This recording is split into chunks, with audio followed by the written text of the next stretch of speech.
let's look at part 2, test 9. இப்போ test 9ல தான் நம்மளோட part 2, paper 2 வந்து ஆரம்பிக்குது. உங்களுக்கு தெரியும் test 9ல வந்து suitable word நீங்க வந்து underline பண்ண வேண்டி வரும். அதே நேரம் நீங்க test 10, test 11 பார்க்கணும். test 10ல என்ன இருக்கு? test 10ல வந்து நீங்க வந்து reported speech, grammar activity. test 11ல வந்து உங்களோட சொல் வளம் vocabulary தான் செக் பண்றாங்க இல்லையா? அதனால நீங்க வந்து சரியான வார்த்தைகளை, மிக பொருத்தமான வார்த்தைகளை எழுதணும். டெஸ்ட் 12 ஒரு கிராமர் ஆக்டிவிட்டி, கரெக்டான கிராமரை எழுதணும், சரியான ஃபார்ம் ஆஃப் த வேர்பை நீங்கள் எழுதணும். டெஸ்ட் 13 அட்வர்டைஸ்மெண்ட்ஸ், கொடுத்துருக்கிற அட்வர்டைஸ்மெண்ட்ஸ்லேருந்து நீங்கள் சரியான எழுத்துக்களை வந்து இந்த வசனங்களோடு நீங்கள் வந்து இணைக்கணும். டெஸ்ட் 14ல் வந்து 2 ஆப்ஷன்ஸ் கொடுத்துருக்குறாங்க, ஒரு ரைட்டிங் ஆக்டிவிட்டி. இந்த 2ல் ஒன்றை தெரிவு செய்து நீங்கள் வந்து எழுதணும். Test 15 task 1, task 2. டெஸ்ட் 15ல் உங்களுக்கு 2 டாஸ்க் இருக்குது. டெஸ்ட் 15 நீங்கள் அந்த பேராகிராஃபை வாசித்து நீங்கள் வந்து சரியான முறையில் டாஸ்க் 1க்கு நீங்கள் வந்து டிக் பண்ணணும். டாஸ்க் 2 கேட்டிருக்கிற கேள்விகளுக்கு வந்து நீங்கள் பதில் எழுதணும். டெஸ்ட் 16 வந்து உங்களோட கடைசி டெஸ்ட். இது வந்து ஒரு ரைட்டிங் ஆக்டிவிட்டி. உங்களுக்கு தெரியும் எஸ்ஏஸ் எழுதணும். இதில் வந்து நீங்கள் கட்டுரை எழுதலாம், அல்லது ஒரு உரை எழுதலாம், அல்லது கதையை நீங்கள் தேர்வு செய்து எழுதலாம். Now let's start writing the answers for paper 2. paper 2 கவனித்து பார்த்தீங்கன்னா தெரியும் உங்களுக்கு டெஸ்ட் 9லேருந்து ஆரம்பிக்குது. டெஸ்ட் 9லேருந்து டெஸ்ட் 16, அதாவது இதுலேயும் 8 கேள்விகள் உங்களுக்கு இருக்குது. vocabulary. Read the text and underline the most suitable word given within brackets. The first one is done for you. நாங்கள் பார்ட் 1ல் பார்த்த மாதிரி, பேப்பர் 1ல் பார்த்த மாதிரி உங்களுக்கு விளங்கி இருக்கும். அவங்க முதலாவது பதிலை உங்களுக்கு செய்து காமிச்சிருக்காங்க. அதே மாதிரி நீங்கள் மற்றதுகளுக்கும் ஆன்சர் பண்ணணும். இப்போ இதில் வந்து நீங்கள் எழுத்தை இங்கே எடுத்து எழுதுறதா இல்லை, நீங்கள் வந்து இங்கே அண்டர்லைன் பண்ணணும். அண்டர்லைன் பண்ணாதான் இதில் மார்க்ஸ். சரியான வார்த்தையை அண்டர்லைன் பண்ணணும். மோஸ்ட் சூட்டபிள் வேர்ட், மிக சரியான அல்லது மிக பொருத்தமான வார்த்தை. Once a month I go to the public library in my town. மாசத்துல ஒரு தடவை வந்து நான் இந்த பொது நூலகத்துக்கு செல்வேன். Last week I visited the library and bought, borrowed, provided a book from the lending section. இப்போ வந்து உங்களுக்கு bought, borrowed, provided இந்த 3 வார்த்தைக்கும் அர்த்தம் தெரிஞ்சிருந்தா தான் இதில் மிக பொருத்தமான வார்த்தையை உங்களால் தெரிவு செய்ய முடியும். இப்போ ஒரு லைப்ரரியில் போனால் நீங்கள் எப்பயும் புத்தகத்தை கடனாகத்தான் பெறுவீங்க இல்லையா? நீங்கள் வந்து வாங்க முடியாது லைப்ரரியில் புத்தகங்களை. ப்ரொவைடர்னா நீங்கள் லைப்ரரியில் போய் புத்தகம் கொடுப்பீங்களா? இல்லை.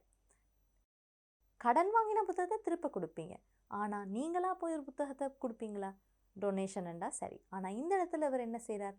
I visited the library and borrowed from the lending section. lending sectionல வந்து அவர் ஒரு புத்தகத்தை கடன் வாங்கியிருக்கிறார். How long can I keep, lend, save the book? நான் எவ்வளோ நாளைக்கு இந்த புத்தகத்தை என்னோட வச்சிருக்கலாம்? How long can I keep the book? I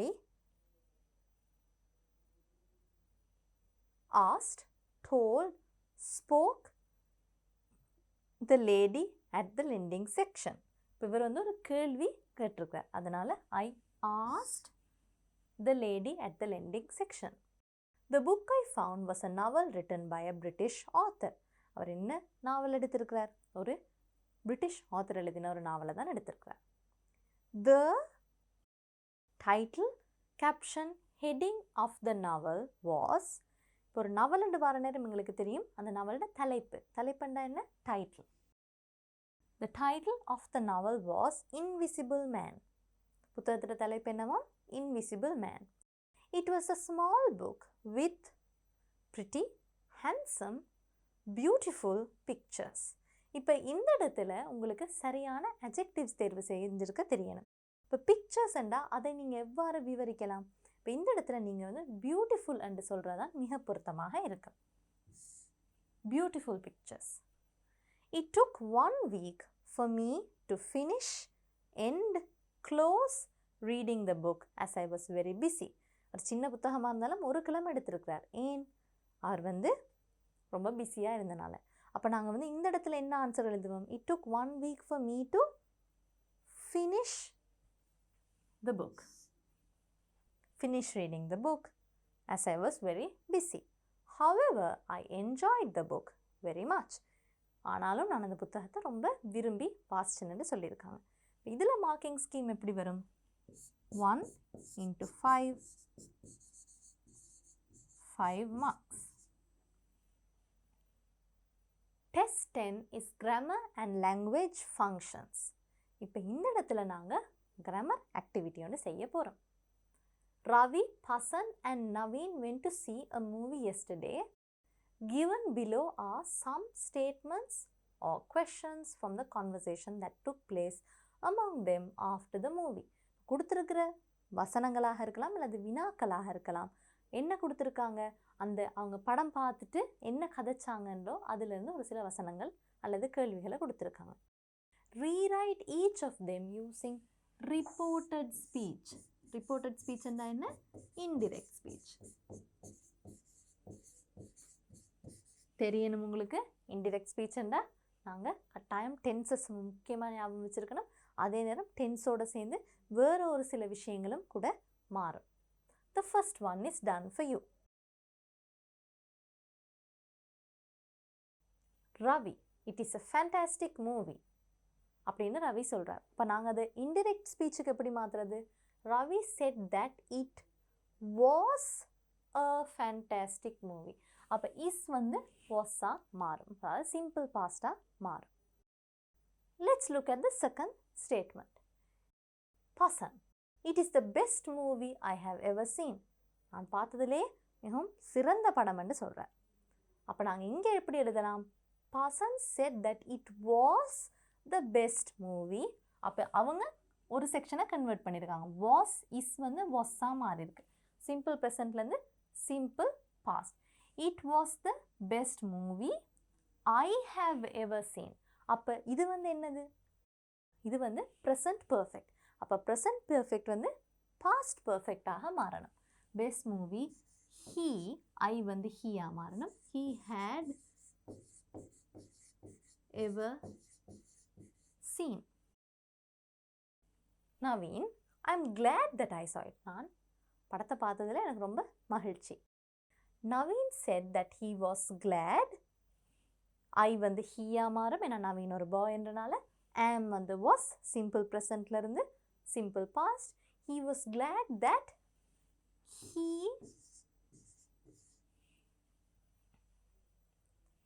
he saw it. இதில் வந்து that I saw it என்று இருக்கு. I saw itங்கிறது வந்து past tenseல இருக்கு. அப்போ past tenseல இருக்கிறத எப்படி நீங்கள் மாற்றலாம்? past tenseல இருக்கிறது past perfect tenseக்கு மாறும். அப்போ that he had seen it. உங்களுக்கு ஞாபகம் இருக்கா? past perfect tense எப்படி எழுதுறதுண்டு? past perfect tense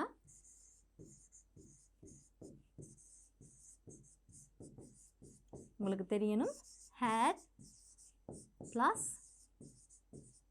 past participle. இந்த கிராமர் பிரின்சிபல் உங்களுக்கு தெரிஞ்சால் தான் உங்களுக்கு இதுக்கு பதிலளிக்க முடியும். Pasan, Ravi, did you like the ending? இப்போ இது ஒரு கேள்வி. இந்த வினாவை நாங்கள் எவ்வாறு மாற்றி எழுதுறதுன்னு பார்ப்போம். Pasan asked Ravi if யாரை பற்றி கதைக்கிறார்? ரவியை பற்றி கதைக்கிறார். அதனால் if he liked, லைக் வந்து இங்கே டிட் இருக்கிறனால நாங்கள் இங்கே லைக்னு எழுதியிருக்கோம். ஆனால் நாங்கள் இங்கே ஸ்டேட்மெண்ட்டாக மாற்ற போகிறோம். அப்போ பாஸ்ட் டென்ஸில் இருக்கணும். he liked the ending. Ravi, I will ask my brother to see it as well. நான் என்ற தம்பி அல்லது அண்ணாவையும் படத்தை பார்க்க சொல்ல போகிறேன். Ravi, I will ask my brother to see it as well. நான் என்ற தம்பி அல்லது அண்ணாவையும் படத்தை பார்க்க போகிறேன்னு சொல்கிறாரு. இங்கே வந்து நீங்கள் ஐ வில் என்று இருக்கு. அப்போ வில்லோட பாஸ்ட் டென்ஸ் என்ன? would. Ravi said that he would ask his brother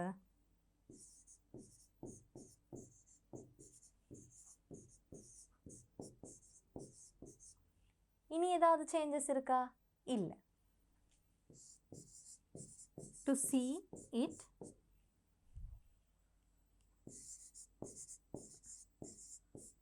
as well. Naveen, what is the name of the main actress? Naveen என்ன ஒரு கேள்வி கேட்கிறார்? அந்த படத்தில் உள்ள முக்கியமான நடிகையோட பெயர் என்ன? Naveen wanted to know what. இப்போ நீங்கள் இந்த இடத்துல யோசிக்கணும். What is the name of the main actress? அப்போ நீங்கள் இதில் என்ன எழுதுவீங்க? Naveen wanted to know what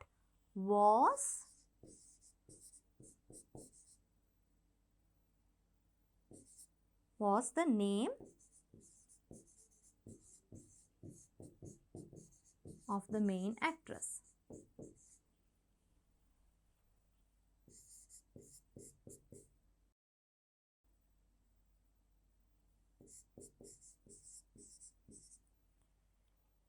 இப்போ சிம்பிள் ப்ரெசண்ட்டில் இருந்ததை நீங்கள் சிம்பிள் பாஸ்ட்டுக்கு மாற்றலாம். அதே நேரம் நீங்கள் இதை இன்னொரு விதமாகவும் எழுதலாம். Naveen wanted to know what the name of the main actress was. அப்படின்னு நீங்கள் மாற்றியும் எழுதலாம். அதையும் நாங்கள் ஒருக்கா எழுதி பார்ப்போம்.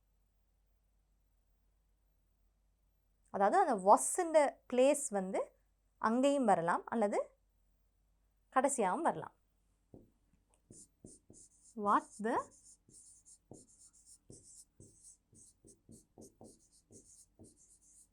name of the main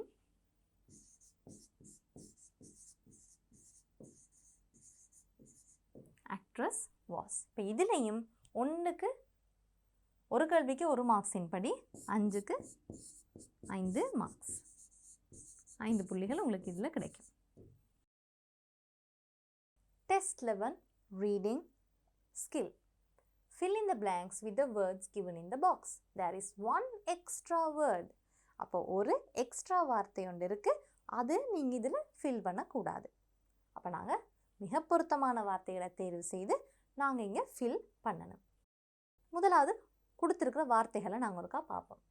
over, depth, because, fascinating, home, wide, live, to, farming, north, of, itineraries, most, visitors, often. இப்போ இந்த இடத்துல நாங்கள் வார்த்தைகளை ஃபில் பண்ணணும். ஏன்னா வார்த்தைகளுக்கு எழுத்து லெட்டர் எல்லாம் எதுவும் இல்லை, அண்டர்லைனும் பண்ணுறதுல வார்த்தைகளை ஃபில் பண்ணணும். Over the past few years, tourism in the East African country of Tanzania has been growing fast.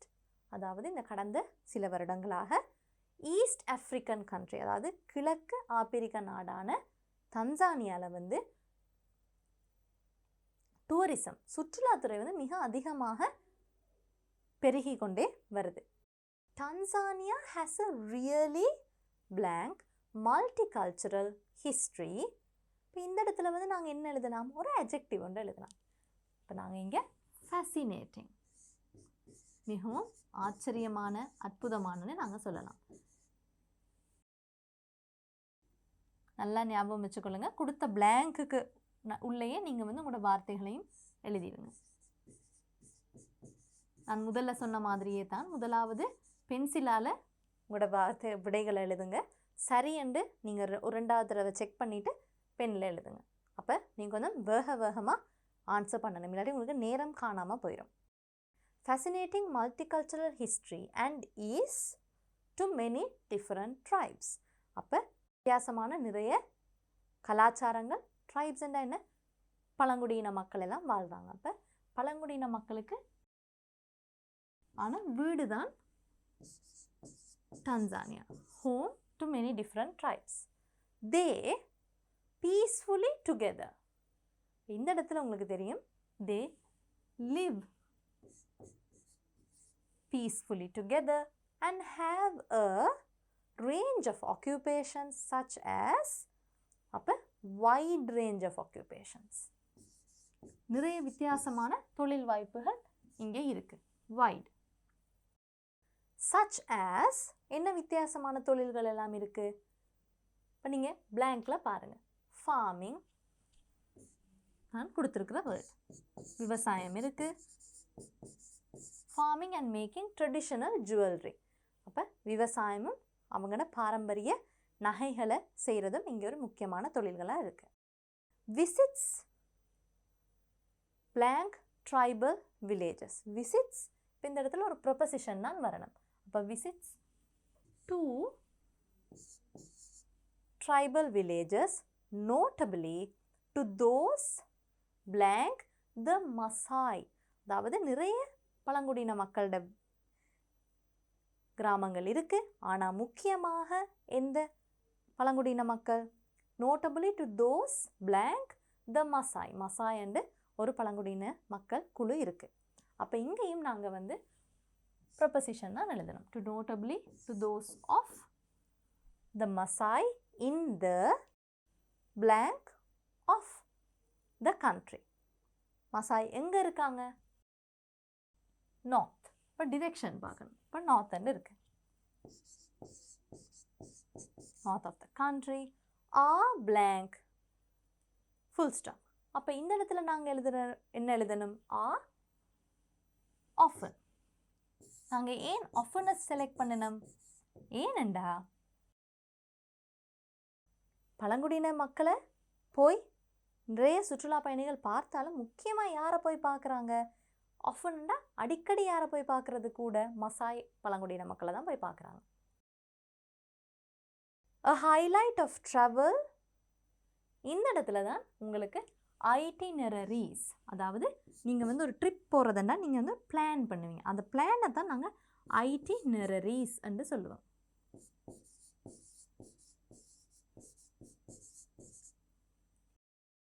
a highlight of travel itineraries. அதாவது நீங்கள் வந்து மசாயை போய் பார்க்குறது, அவங்களோட வாழ்க்கை முறையை பார்க்குறது தான் அந்த ட்ராவல் டைம்லேயே ஒரு ஹைலைட்டான விஷயம், ஒரு முக்கியமான விஷயமாக கருதப்படுது. Last year Tanzania welcomed about 290,000 யாராக இருக்கும்? Visitors. 90,000 visitors, which made tourism the third. இந்த இடத்துல நீங்கள் யோசிக்கணும், என்ன வார்த்தை வரலாம்? the third blank important source. அப்போ ஃபார்மிங் இருக்குது, ட்ரெடிஷ்னல் ஜுவல்லரி மேக்கிங் இருக்குது, மூன்றாவதாக எது இருக்குது? third most important source of foreign exchange. அவங்களோட அந்நிய செலவாணிக்கான காரணமாக இருக்குது. only coffee and cotton brought in more revenue. அவங்களோட விவசாயத்துக்கு அடுத்தபடியாக ஜுவல்லரி இருக்குது. ஆனால் முக்கியமாக அந்நிய செலவாணி என்று வர நேரம் எந்த தொழில் வந்து மிக அதிகமான அந்நிய செலவாணியை பெற்றுக் கொடுத்துருக்கு? Coffee, cotton. அதுக்கடுத்து தான் டூரிசம் தான் அதிகமான அந்நிய செலவாணியை பெற்று கொடுத்துருக்கு. Tourist R attracted to Tanzania. இந்த இடத்துல ஒரு காரணம். So we can write because.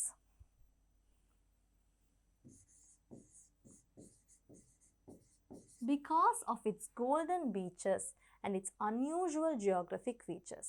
அப்போ டான்சானியா ஏன் மிகவும் புகழ் வாய்ந்ததாக ஒரு நகரமாக இருக்குது, நாடாக இருக்குன்னு பார்த்தீங்கன்னா, கோல்டன் பீச்சஸ், பொன்னிறமான கடற்கரையோரங்கள், அன்யூஷுவல் ஜியோகிராஃபிக் ஃபீச்சர்ஸ், விசித்திரமான பூகோள மயம் ஆன விஷயங்கள் எல்லாம் இருக்குது. அதாவது ஜியோகிராஃபிக் ஃபீச்சர்ஸ், வித்தியாசமான மலைகள், அந்த மாதிரிலாம் நிறைய இடங்கள் இங்கே இருக்குது. It has lakes of amazing. Lake என்றாலே உங்களுக்கு அந்த வார்த்தையில் தெரிஞ்சிருக்கும், depth. Tanzania also has more land devoted to natural parks and game reserves than any other wildlife destination in the world.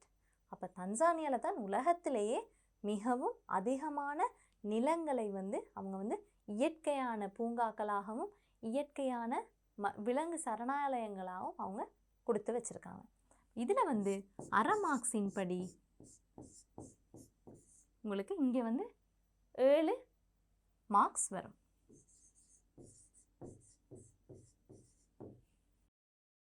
Now let's move on to task 12, grammar and language functions.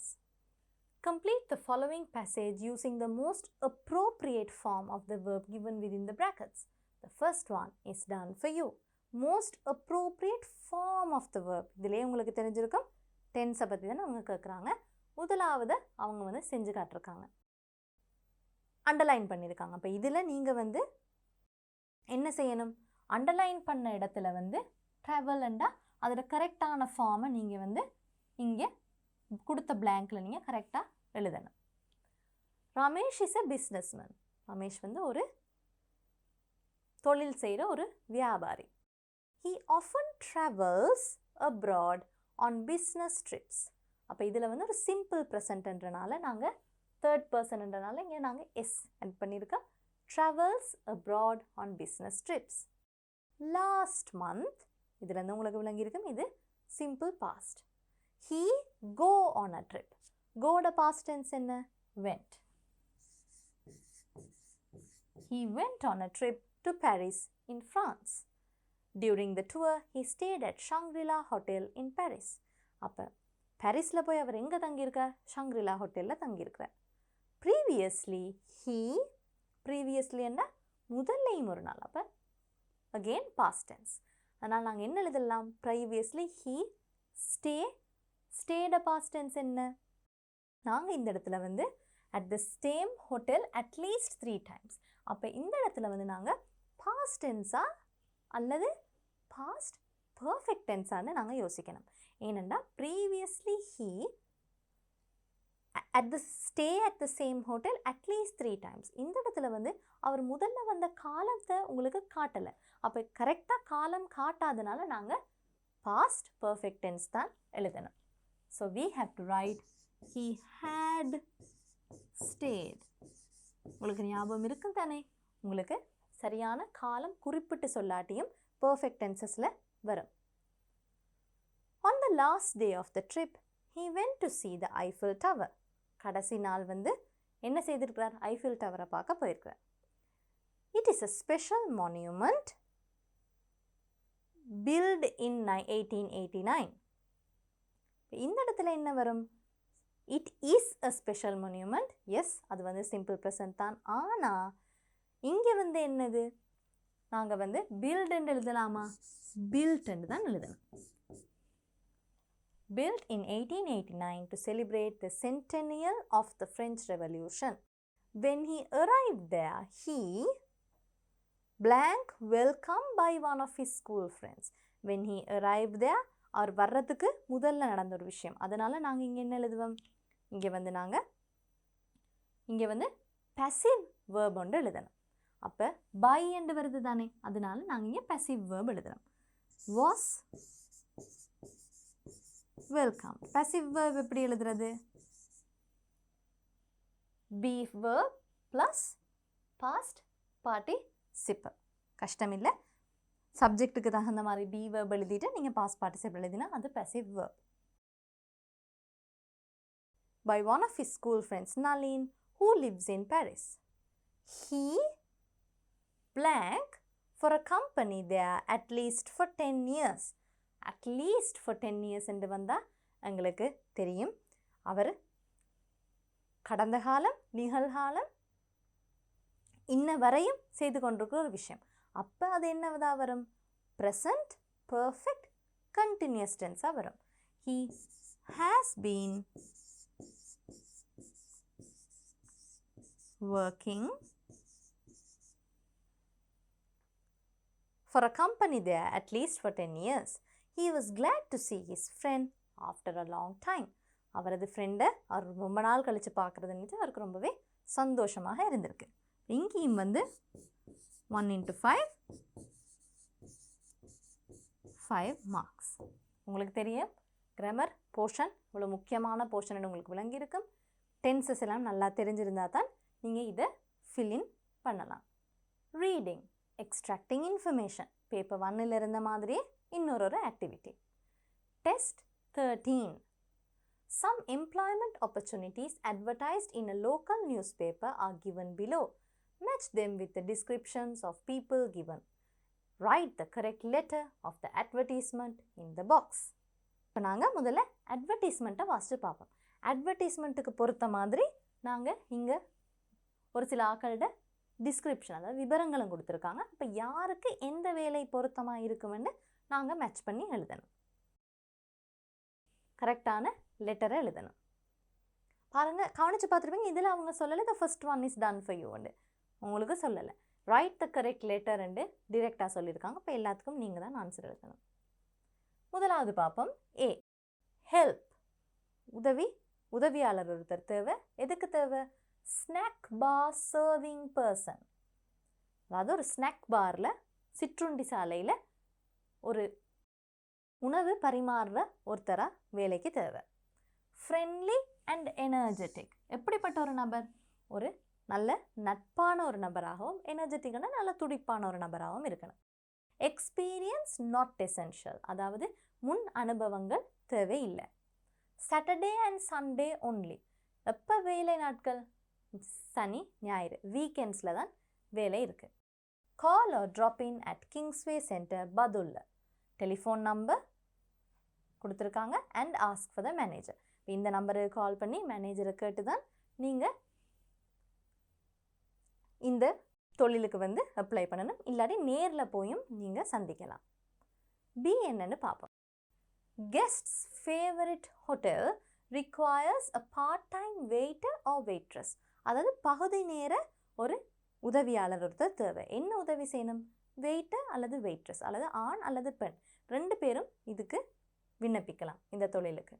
only applicants with experience and good references need apply, அதாவது எப்படிப்பட்ட விண்ணப்பாளராக இருக்கணும்? அவங்க வந்து முன் அனுபவம் இருக்கணும், அதே நேரம் நல்ல ரெஃபரன்சஸ், முந்தைய வேலை செய்த இடத்துலேருந்து அவர்களை குணத்தை பற்றி, அவர்கள் வேலை திறனை பற்றின கடிதங்களோட அவங்க இருக்கிறவங்க தான் இந்த தொழிலுக்கு அப்ளை பண்ணலாம். எக்ஸலண்ட் வேஜஸ், மிக சிறப்பான அவங்களுக்கு சம்பளம் கொடுக்கப்படும். மீல்ஸ் ஆன் டியூட்டி, அதாவது எங்கே வேலை செய்கிறாங்களோ அந்த வேலை செய்கிற இடத்துல அந்த ஹோட்டல்லே அவங்களுக்கு சாப்பிட கொள்ளவும் முடியும். டெலிஃபோன் நம்பர் கொடுத்துட்டு ஆஃபீஸ் ஹவர்ஸ்ன்னு சொல்லியிருக்காங்க. ஆஃபீஸ் ஹவர்ஸ்ன்றா என்ன? காலையில் 9 மணிலேருந்து அந்தி 4 மணி அல்லது 5 மணி வரைக்கும் தான் நீங்கள் இந்த நம்பருக்கு ஃபோன் பண்ணலாம். C, wanted a baby sitter from January to July, அப்போ ஒரு குறைந்த காலப்பகுதிக்கு ஜனவரியிலேருந்து ஜூலை வரைக்கும் யார் தேவையாம்? ஒரு பேபி சிட்டர், அதாவது அவங்களுக்கு ஒரு சிறு குழந்தை இருக்கலாம், அந்த குழந்தையை பார்த்து கொள்ள ஒரு நபர். வார்ம் அண்ட் கைண்ட் ஹார்ட்டட், அதாவது ஒரு நல்ல மனதுடைய ஒருத்தர் தான் தேவைன்னா, உங்களோட பிள்ளையை வந்து நீங்கள் கொஞ்சம் கடினமான ஒரு ஆள்கிட்ட விட்டுட்டு போகிறத நீங்கள் வந்து யோசிப்பீங்க. அப்போ நல்ல கனிவான இதயம் உள்ளவங்க தான் இதுக்கு விண்ணப்பிக்கலாம். Hours 8:30 to evening 5 o'clock, Monday to Friday. இப்போ இந்த வேலை நேரம் இது வீக் டே. இவங்க ஒரு ஆஃபீஸ் போகிற, வேலைக்கு போகிற ஒரு பெற்றோர்களாக இருக்க வாய்ப்பு இருக்குது. அப்போ குழந்தைய பார்த்துக்கொள்ள யாரும் இல்லைன்னு அவங்க விண்ணப்பித்து கேட்குறாங்க.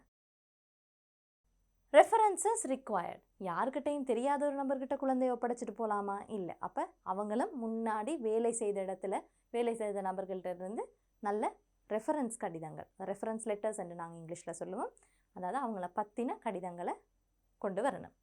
For further details phone and number, மேலதிக தகவல்களுக்கு இந்த நம்பரை கால் பண்ணணும்.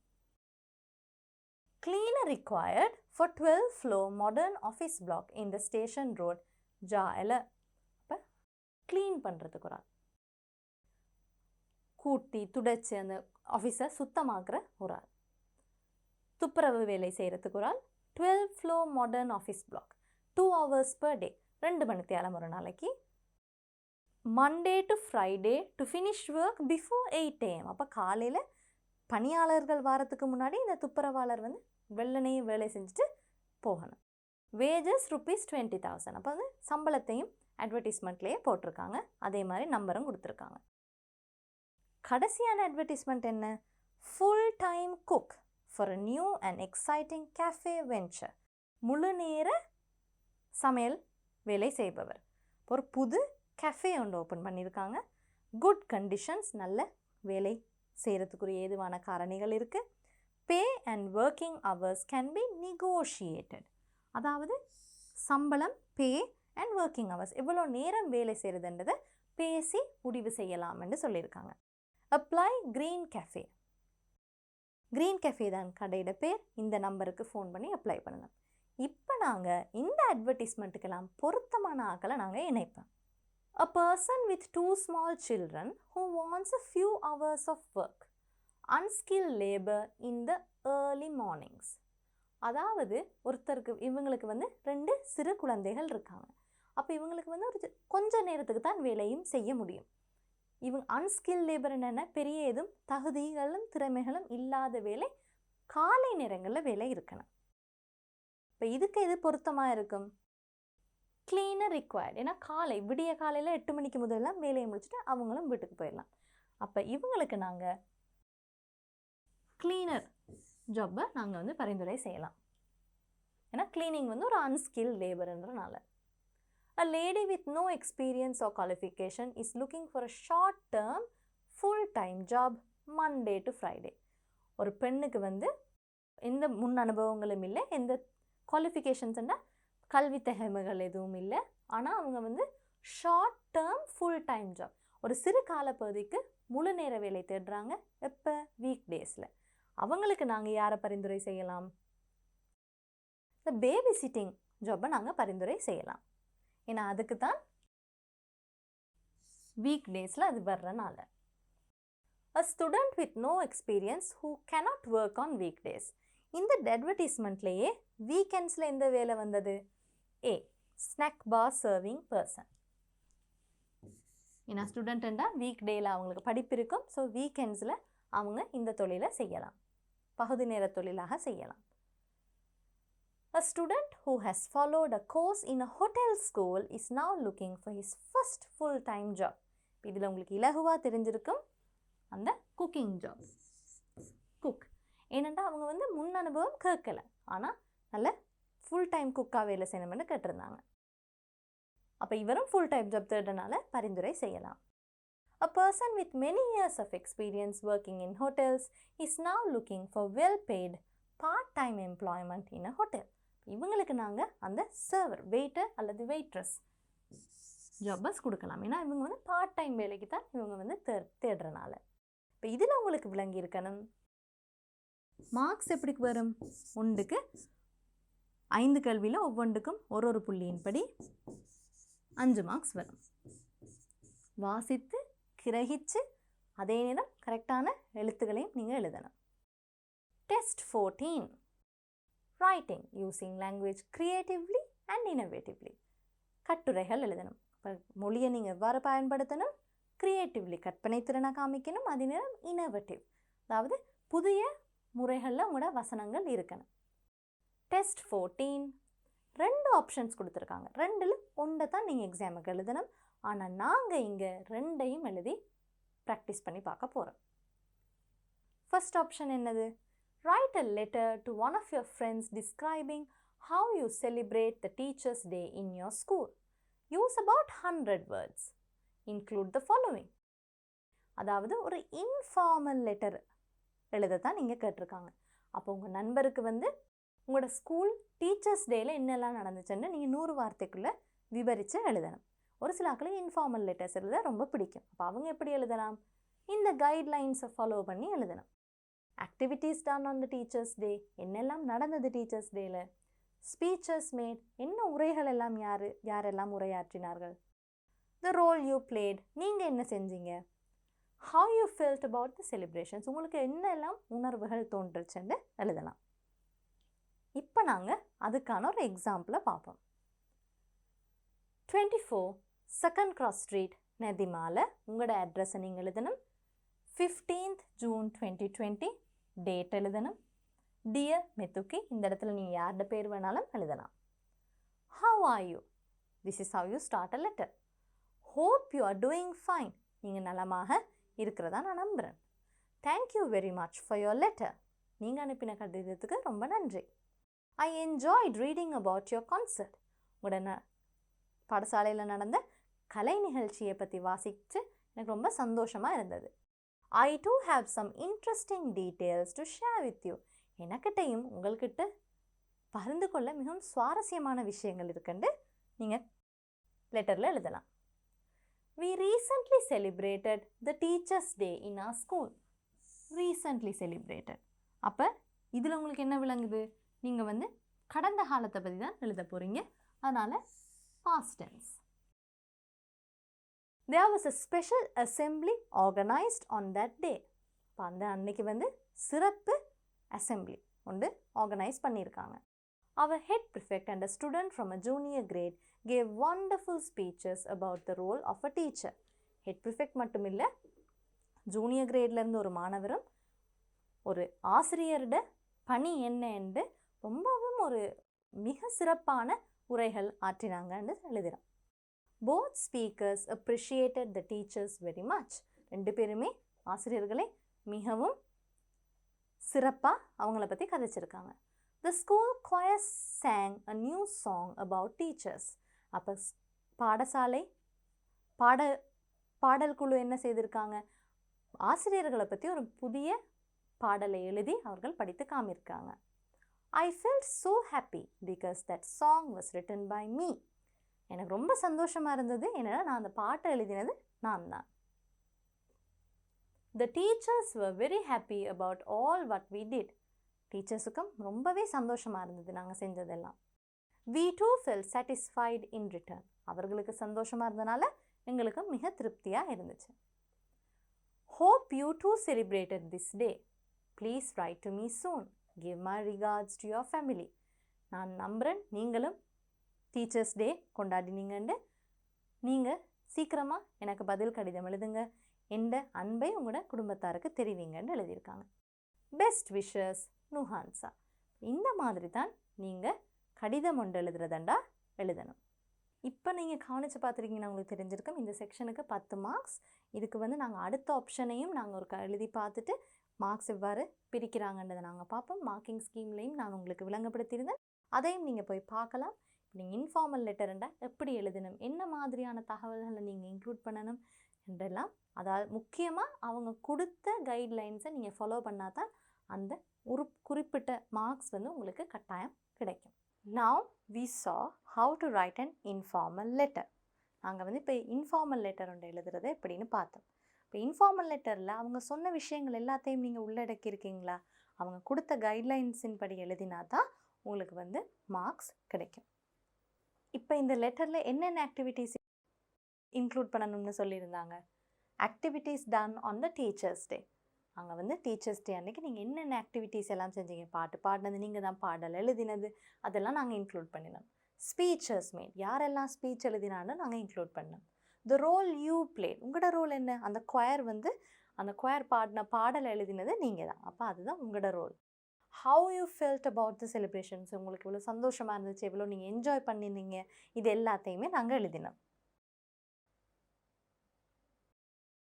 இப்போ இந்த ஃபார்மேட்டில் தான் உங்களோட லெட்டர் இருக்கணும். இப்போ கவனித்து பார்த்தீங்கன்னா எல்லாமே உங்களோட லெஃப்ட் சைடில் நீங்கள் வந்து அட்ரஸ், பெஸ்ட் விஷஸ், உங்களோட நேம், அவங்களோட பேர், சல்யூட்டேஷன், டேட் எல்லாமே லெஃப்ட் சைடில் தான் இருக்கணும். இப்போ நாங்கள் மார்க்கிங் ஸ்கீமை பார்ப்போம். இப்போ நீங்கள் மார்க்கிங் ஸ்கீமை பார்த்தீங்கன்னா மார்க்கிங் ஸ்கீமில் வந்து இந்த ஆக்டிவிட்டிக்கும் பைசார்ட் ஆக்டிவிட்டிக்கும் ஒரே மாதிரியான மார்க்கிங் ஸ்கீம் தான். ரெண்டுக்குமே வந்து 10 மார்க்ஸ் உங்களுக்கு கிடைக்கிது.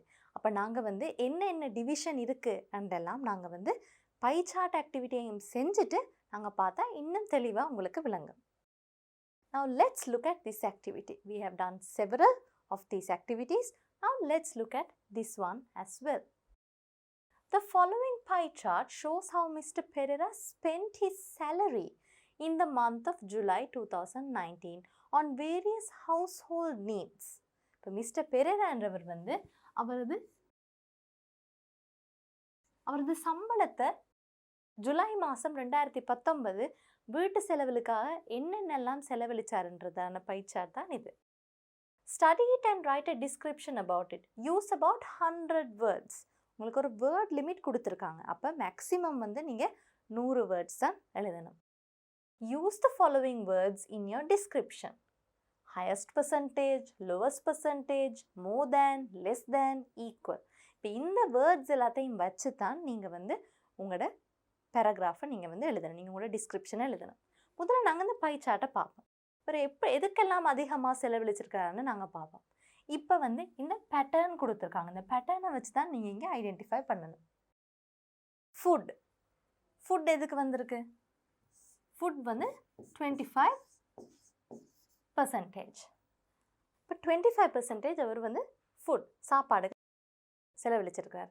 எடியூகேஷனல் 22% வந்து எடியூகேஷனல். இப்படி நீங்கள் மார்க் பண்ணி வச்சுட்டிங்கன்னா உங்களுக்கு எழுதுறது ரொம்பவே ஈஸியாக இருக்கும். அடுத்தது வந்து க்ளோத்ஸுக்கு அவர் எவ்வளோ யூஸ் பண்ணியிருக்கிறார்? க்ளோத்ஸுக்கு வந்து அவர் 15% யூஸ் பண்ணியிருக்கிறார். சேவிங்ஸுக்கு 15%. 12% அவர் எதுக்கு யூஸ் பண்ணியிருக்கிறார்? 12% வந்து அவர் டிரான்ஸ்போர்ட்டுக்கு யூஸ் பண்ணியிருக்கிறார், அதாவது பிரயாணம் செய்கிறதுக்கு.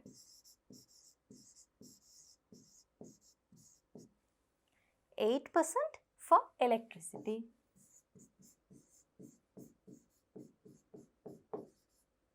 3% on others.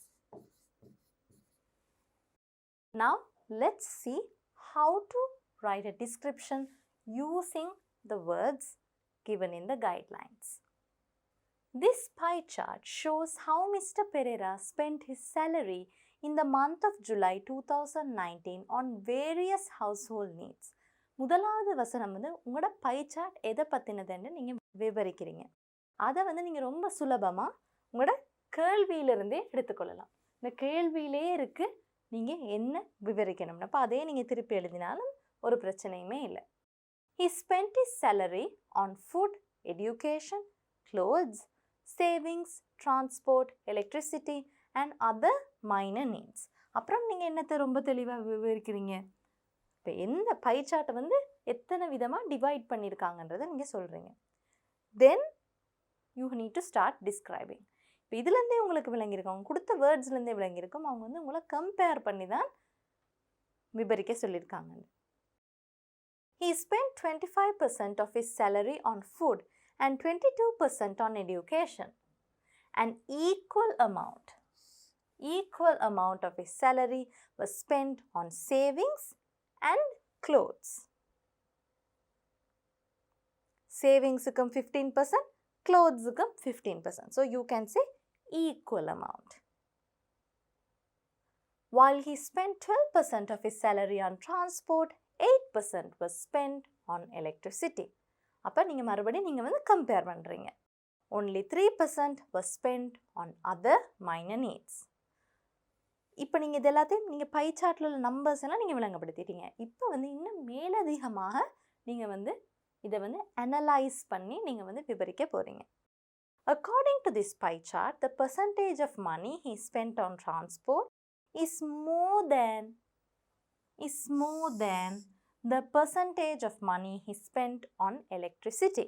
இப்போ டிரான்ஸ்போர்ட்டுக்கு எலக்ட்ரிசிட்டியை விட அதிகமாக ஸ்பெண்ட் பண்ணியிருக்கார்.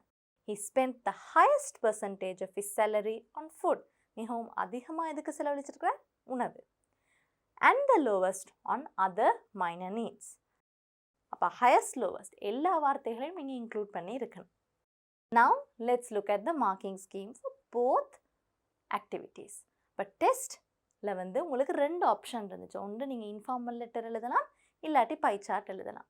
இப்போ மார்க்ஸை பார்த்தீங்கன்னா content 3 marks, language 3 marks, format and organisation 2 marks, mechanics of writing 2 marks, total 10 marks. இப்போ இந்த 2 ஆக்டிவிட்டிலையும் உங்கள்கிட்ட இருந்து என்ன எதிர்பார்க்குறாங்க, எதை நீங்கள் வந்து சிறப்பாக செஞ்சீங்கன்னா உங்களுக்கு இதில் ஃபுல் மார்க்ஸ் கிடைக்கும்னு பார்ப்போம். Informal letter. When we look at the informal letter, content, all points included. அவங்க கொடுத்துருக்குற அத்தனை பாயிண்ட்ஸையும் நீங்கள் கைட்லைன்ஸையும் நீங்கள் வந்து ஃபாலோ பண்ணியிருக்கணும். அப்போ உங்களுக்கு கண்டென்ட்டுக்கு 3 மார்க்ஸ் சுலபமாக கிடைக்கும். Language, well connected, correct sentences, good range of vocabulary. Well connected sentences. இப்போ ஒரு வசனத்துலேருந்து இன்னொரு வசனத்துக்கு வந்து தொடர்போடு நீங்கள் எழுதியிருக்கணும். Correct sentences. அப்போ உங்களோட சென்டென்சஸில் வந்து கிராமட்டிக்கல் மிஸ்டேக்ஸ் இருக்கக்கூடாது. Good range of vocabulary. நீங்கள் என்ன மாதிரியான சொற்களை பாவிக்கிறீங்க, ஒரே சொல்லையா நீங்கள் திருப்ப திருப்ப சொல்கிறீங்க, இல்லாட்டி புதிய வார்த்தைகளை நீங்கள் இன்க்ளூட் பண்ணுறீங்களா, அதெல்லாம் பார்த்து உங்களுக்கு அந்த 3 மார்க்ஸில் உங்களுக்கு கொடுப்பாங்க. Format and organisation is 2 marks. Well organised ideas, connected meaningful paragraph, format of an informal letter. இந்த ஃபார்மேட் அண்ட் ஆர்கனைசேஷனில் தான் உங்களோட ஐடியாஸ் வந்து உங்களோட கருத்துகள் வந்து ஒழுங்கில் இருக்கான்னு பார்ப்பாங்க. கனெக்டட் மீனிங்ஃபுல் பேராகிராஃப் நாங்கள் பார்த்தோம் தானே, ஒரு பேராகிராஃப்லேருந்து இன்னொரு பேராகிராஃபை ஜாயின் பண்ணுறதுக்கு வந்து நாங்கள் லிங்கிங் வேர்ட்ஸ் எல்லாம் நாங்கள் நிறைய வாசிச்சிருக்கோம், நிறைய படிச்சிருக்கோம். அதே நீங்கள் யூஸ் பண்ணி எழுதியிருக்கணும். Format of an informal letter.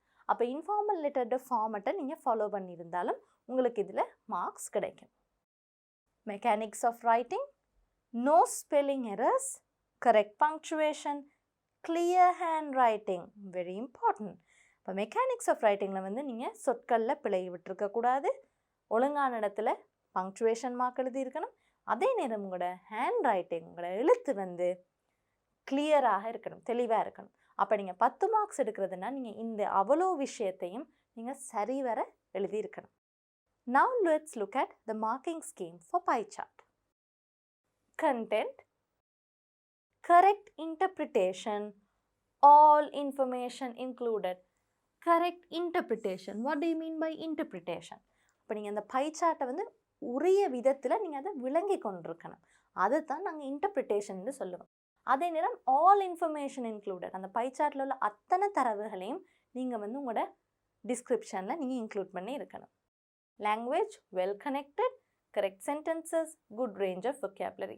அப்போ pie chartக்கும் இன்ஃபார்மல் லெட்டருக்கும் லாங்குவேஜ் க்ரைட்டீரியா வந்து ஒரே க்ரைட்டீரியா தான். Format and organisation, well organised ideas. உங்களோட ஐடியாஸ் வந்து தரவுகள் வந்து நல்ல சீரான ஒழுங்கமைப்பில் இருக்கணும். Mechanics of writing is also this same thing. No spelling errors, correct punctuation, clear hand writing.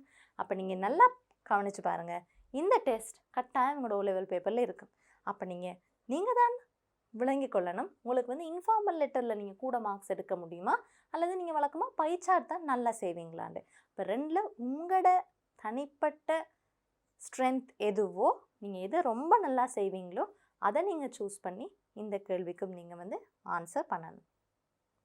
Now let's look at task 15. It's a reading activity. Extracting information, inferring implied information. இப்போ reading ஆக்டிவிட்டியில் உங்களை எதை நீங்கள் check பண்ணுறாங்க? Extracting information, அதாவது இந்த பேசேஜை வாசித்து உங்களால் இதை நீங்கள் வந்து இதிலேருந்து உள்ள தகவல்களை உங்களால் எடுத்துக்கொள்ள முடியுமா? அடுத்தது இன்ஃபரிங் இம்ப்ளாய்டு இன்ஃபர்மேஷன், அதாவது நேரடியாக சொல்லாத மறைமுகமாக சொல்லப்பட்ட தகவல்களை உங்களால் விளங்கி கொள்ள முடியுதான்னு இதில் டெஸ்ட் பண்ண போகிறாங்க. Now let's read the paragraph. Read the following text and complete the tasks given below. Peter was born in southern England in 1812 when industrial revolution in England was well underway.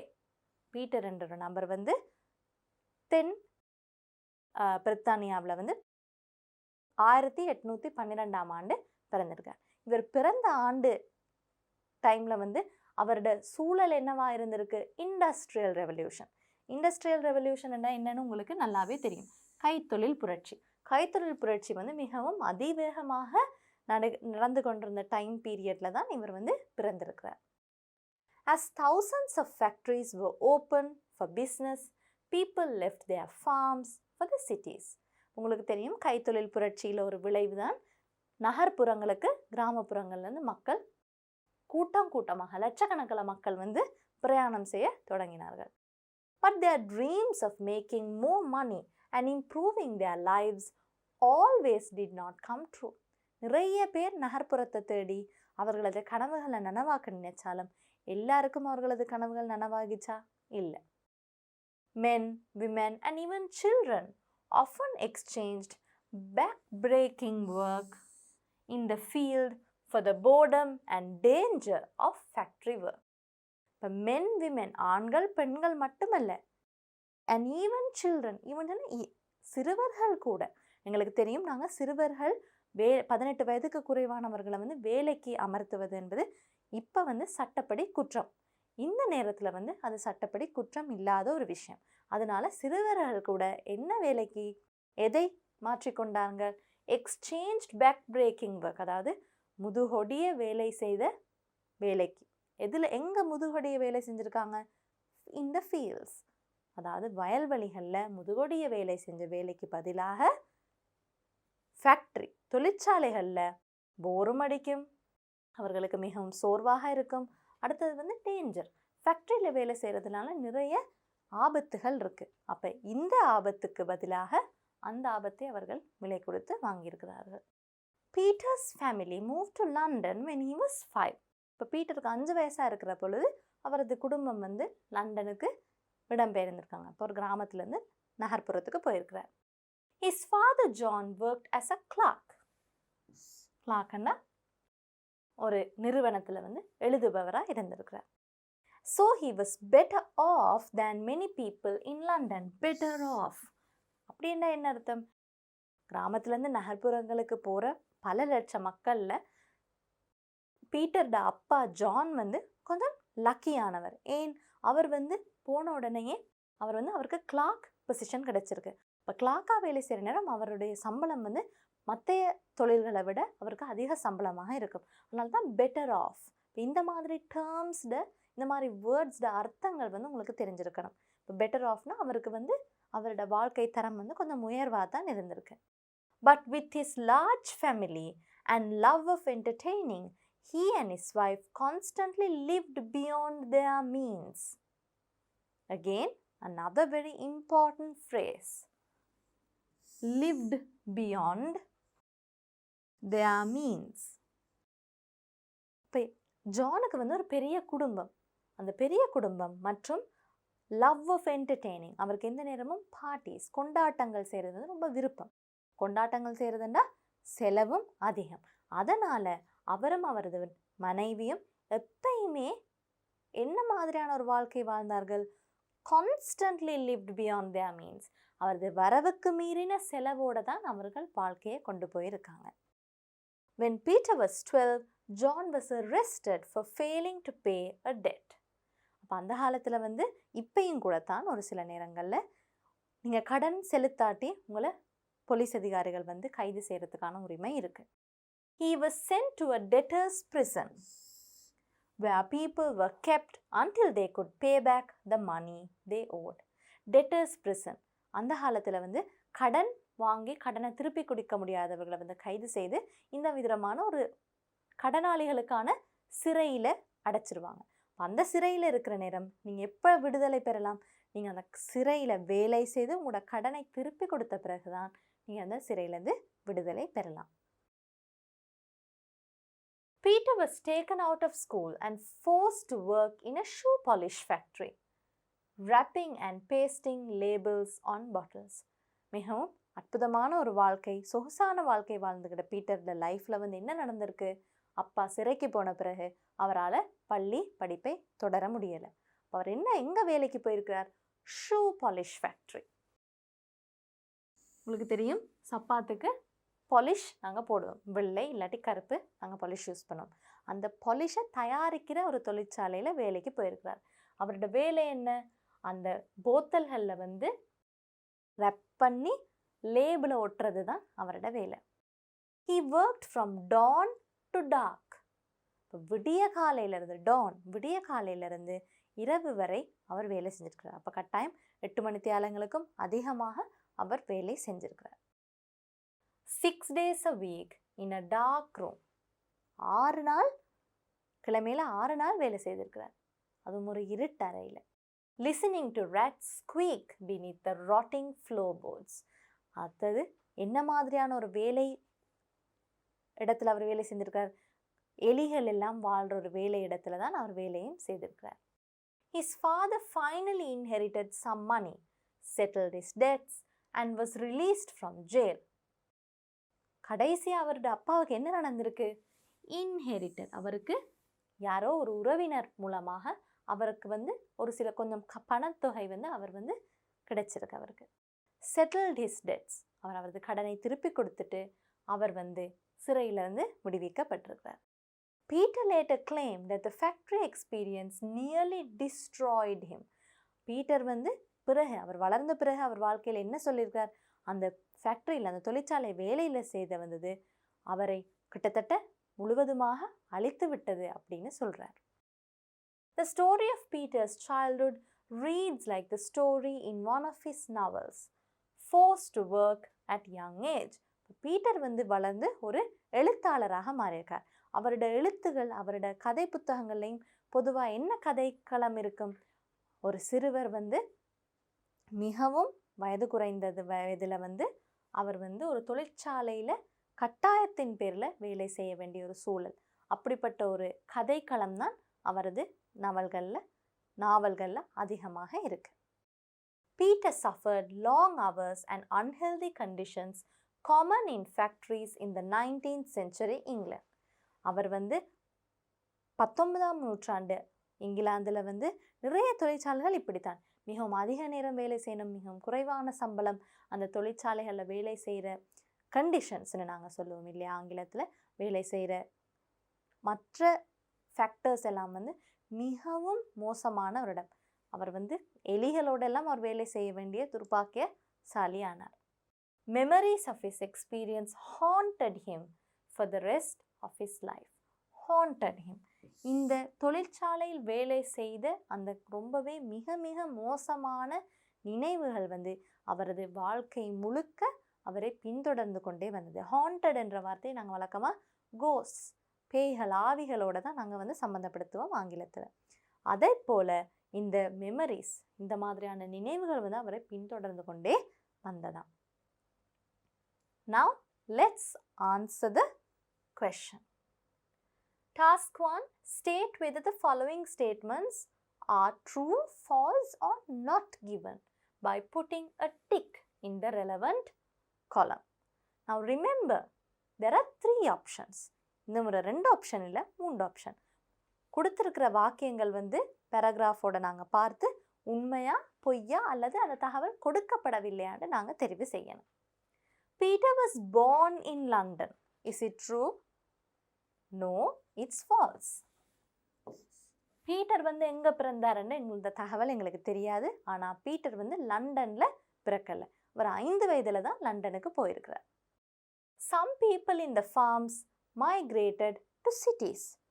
Yes, it's true. Industrial revolution நேரம் நிறைய பேர் வந்து forms, வயல்வெளிகளிலிருந்து அவர்கள் வந்து தொழிற்சாலைக்கு migrate பண்ணிடுறாங்க. அதாவது இன்னொரு இடத்துக்கு போய் அந்த இடத்துலேயே செட்டில் ஆகிறத தான் நாங்கள் மைக்ரேட் பண்ணுறதுன்னு சொல்கிறோம். Working in factories became a tiresome experience for people. Is that true? Tiresome experience.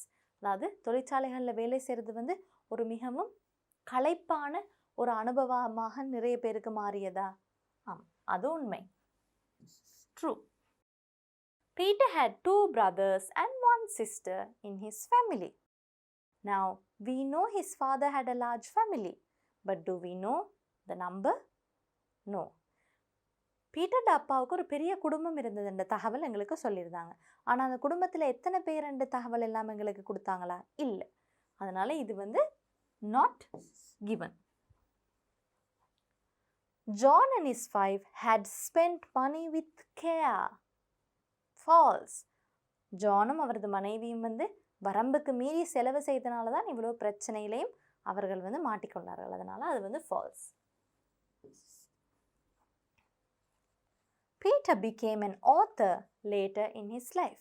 Peter வந்து எதிர்காலத்தில் வந்து அவர் என்னவாக மாறினார்? அவர் ஒரு எழுத்தாளராக மாறினார். அதுவும் அது true. Now, let's look at task 2. Write a word from the paragraph closest in meaning to each phrase given below. அப்போ நாங்கள் பேராகிராஃப்லேருந்து ஒரு வார்த்தையை தேர்வு செய்து இந்த இடத்துல நாங்கள் சரியான வார்த்தையை நாங்கள் வந்து எழுதணும். Very hard and tiring. நாங்கள் ஒரு வார்த்தையை கேள்விப்பட்டோம் இல்லையா? Back braking.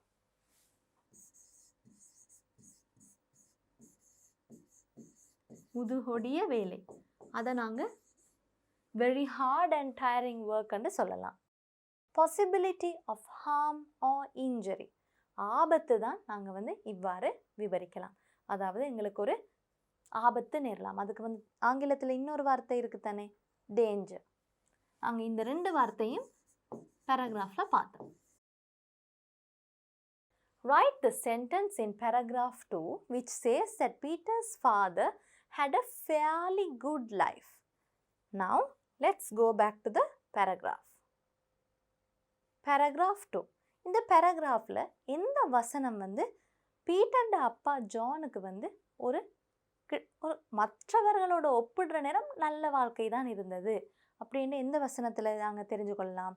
His father John worked as a clerk, so he was better off than many people in London. அந்த வசனம் தான் எங்களுக்கு ஜானுக்கு வந்து மற்ற நபர்களை விட அதிக சம்பளம் கிடைத்தனால அவருக்கு அவரது வாழ்க்கை தரம் கொஞ்சம் உயர்வாக இருந்ததுன்னு எங்களுக்கு தெரிய வருது.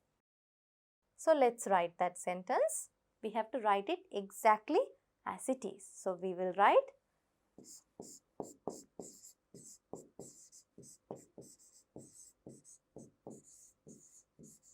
his father John worked as a clerk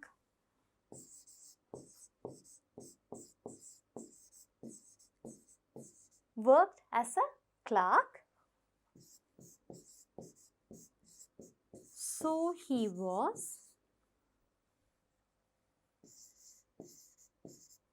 better off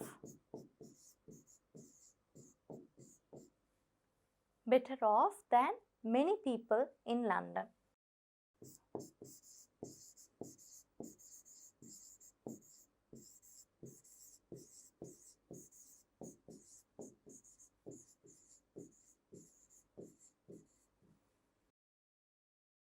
Underline the word that best explains the behavior of Peter's parents. கொடுத்திருக்கிற வார்த்தையில் பீட்டர்ட பெற்றோர்களோட நடவடிக்கையை எது மிக பொருத்தமாக விவரிக்கிறதுன்னு பார்ப்போம்.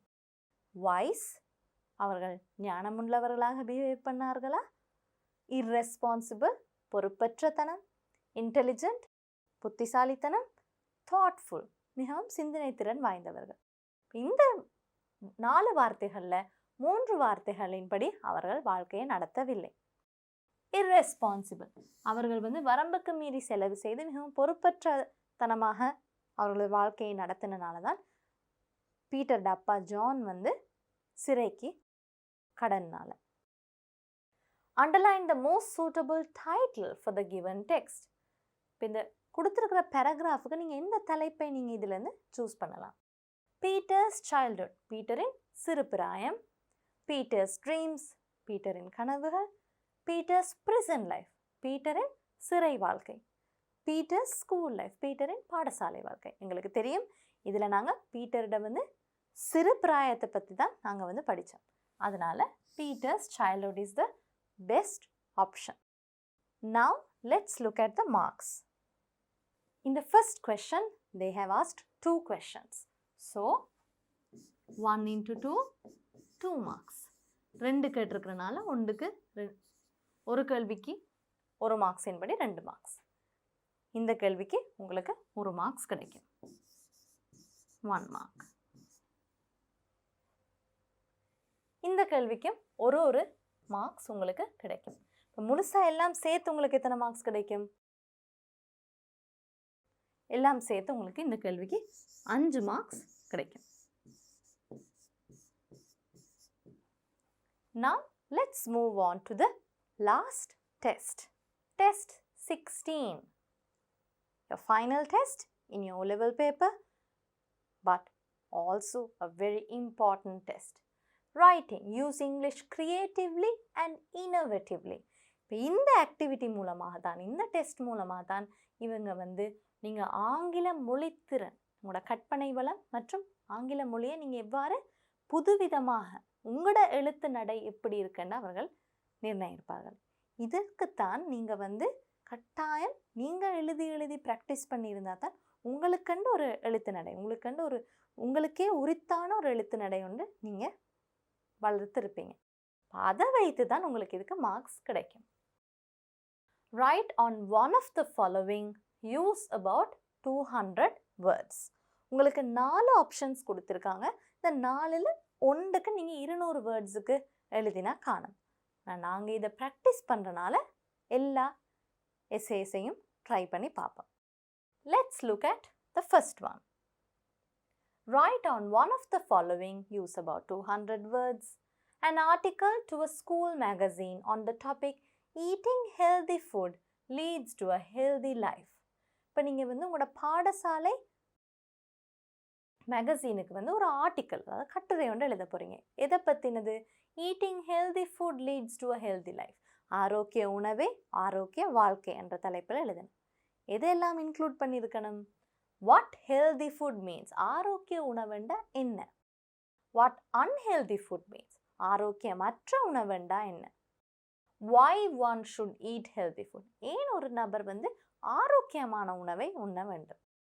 how it leads to a healthy life, அதாவது ஆரோக்கியமாக உணவு நீங்கள் சாப்பிட்டீங்கன்னா அது எப்படி நீங்கள் ஆரோக்கியமான வாழ்க்கையை வாழ முடியும் என்றதை நீங்கள் விவரித்து எழுதணும். eating healthy food leads to a healthy life. everyone loves to eat delicious food. எல்லாருக்குமே வந்து மிகவும் சுவையான உணவு சாப்பிட தான் ரொம்பவே பிடிக்கும்.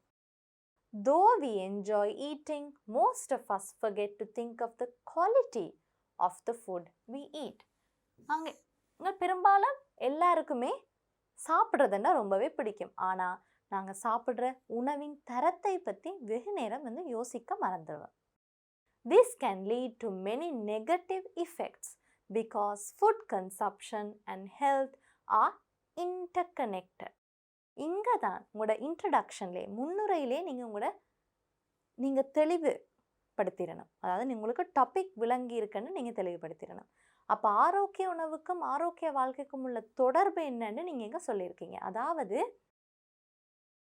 உணவின் தரத்தை கணக்கில் கொள்ளாமல் நீங்கள் சாப்பிட்ற நேரம் அதனால நிறைய நெகட்டிவ் எஃபெக்ட்ஸ், நிறைய எதிர்மறையான விளைவுகளை நீங்கள் சந்திக்க வேண்டி வரும். ஏனெண்டா நீங்கள் என்ன உணவு சாப்பிட்றீங்கன்றதும் உங்களோட ஆரோக்கியம், உங்களோட உடல் ஆரோக்கியத்துக்கும் ரெண்டுமே மிக மிக தொடர்பு பட்டது. therefore eating healthy food is very important. அதனால் ஆரோக்கிய உணவை சாப்பிட்றது வந்து மிக மிக முக்கியமானது. இதுதான் உங்களோட முன்னுரை. there are multiple differences between healthy and unhealthy foods. அங்கே மல்டிபிள் டிஃப்ரென்சஸ், நிறைய வித்தியாசம் இருக்குது ஆரோக்கியமான உணவுக்கும் ஆரோக்கியமற்ற உணவுக்கும். healthy foods refer to the food which is beneficial for health in terms of nutrition. healthy food என்ன? அதாவது ஆரோக்கியமான உணவுன்றது வந்து எங்களோட உடல் ஆரோக்கியத்துக்கு வந்து ஏதுவாக இருக்கும், உடல் ஆரோக்கியத்தை அதிகமாக அதே நேரம் சிறப்பாக வைத்திருக்கும். ஏனெண்டா நாங்கள் நல்ல ஊட்டச்சத்துள்ள ஆரோக்கியமான உணவை சாப்பிட்ற நேரம் எங்களுக்கு வந்து உடல் ஆரோக்கியமும் மிகவும் சிறப்பாக இருக்கும். organic food, whole foods and natural food etc. can be considered as healthy food. organic food அதாவது மிக ஃபர்டிலைசர், அதாவது கிருமி நாசினிகள் எல்லாம் தெளிக்கப்படாமல், அதாவது செயற்கையான கிருமி நாசினிகள் தெளிக்கப்படாமல் உருவாக்கப்பட்ட உணவுகள். ஹோல் ஃபுட்ஸ் அதாவது முழு தானியங்கள். இப்போ ஆட்டா மாவுன்றதை வந்து நாங்கள் முழு தானியம் என்று சொல்லலாம். அண்ட் நேச்சுரல் ஃபுட் அதாவது இயற்கையாக கிடைக்கிற உணவுகள்.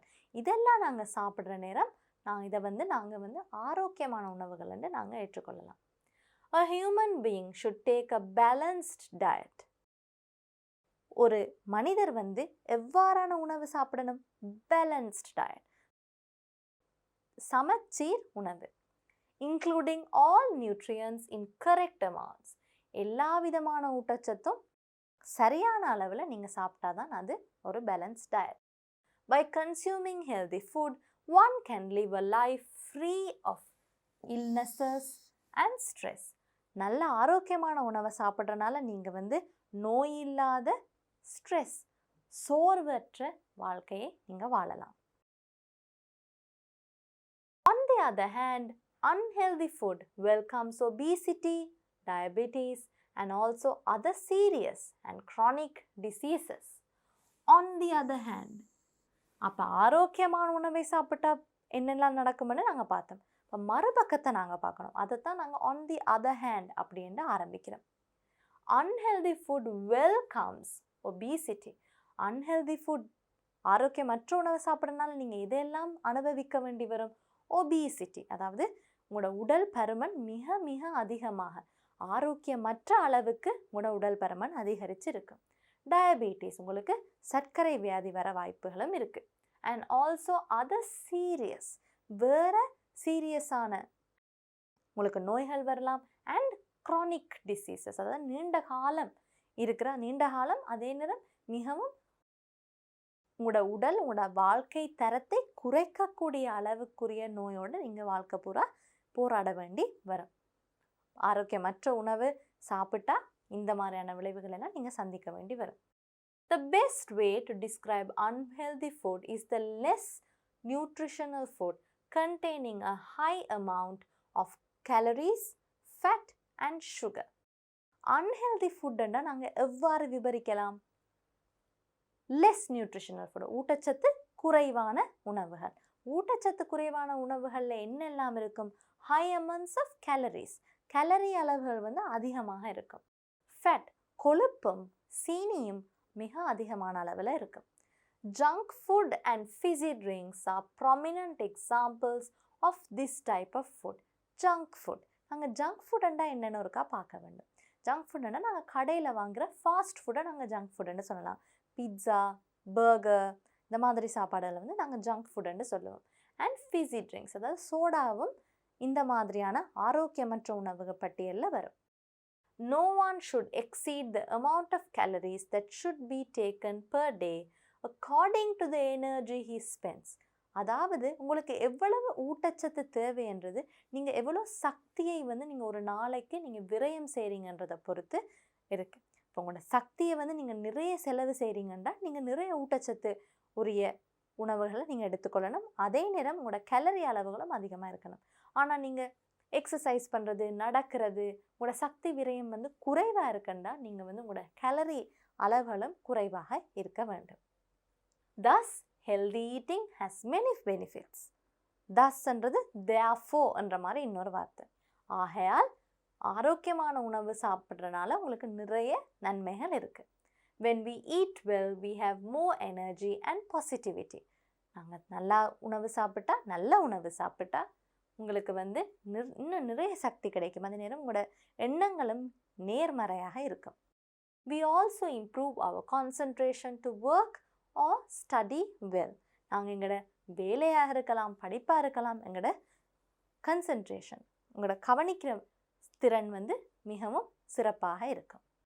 All this together add up to stronger, healthier and happier lives.